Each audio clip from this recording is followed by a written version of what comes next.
দিনুদার শশার জমি দেখুন, শশা গাছের শেকড় দেখুন, ভূঅস্ত্র, মাইস্ট্রে, গ্রো ম্যাজিকের কামাল দেখুন।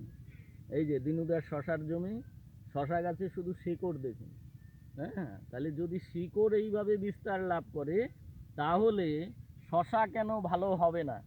হ্যাঁ, তো শশা গাছের শশা আজকেই তুলেছে। হ্যাঁ, প্রায় নিয়ার অ্যাবাউট 80-90 কিলো শশা আজকে তোলা হয়েছে। হ্যাঁ, এই যে শশার চেহারা দেখুন, কত সুন্দর, মানে চেহারা গ্লেজ প্রত্যেকটা শশার একই জায়গায়। দিনুদাও আছে আমার সঙ্গে, আমরা ভেতরে বসে শশা খাচ্ছি, গল্প করছি।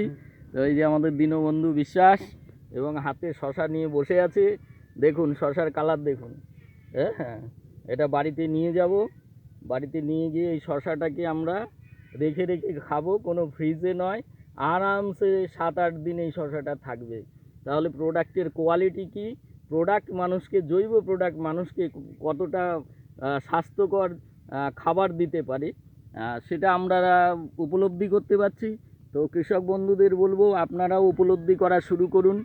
সবাইকে অশেষ ধন্যবাদ জানিয়ে, শশা গাছ একদম একদম মানে প্রাপ্তবয়স্ক শশা, এখন একদম পূর্ণাঙ্গ সব ফলন হচ্ছে। প্রতি ডগায়, প্রতি জয়েন্টে জয়েন্টে ফল আছে। তো সবাইকে বলবো জৈব ইউজ করুন, বিশেষ করে ইন্ডিয়া গ্রো প্রোডাক্ট ব্যবহার করুন, দারুণ রেজাল্ট পাবেন। সবাইকে অশেষ ধন্যবাদ জানিয়ে লাস্ট দিনুদার হাসি মুখটা নিয়ে আমরা আজকে শশার জমি থেকে বিদায় নিচ্ছি এবং শশাগুলোকে আরেকবার দেখে নিন।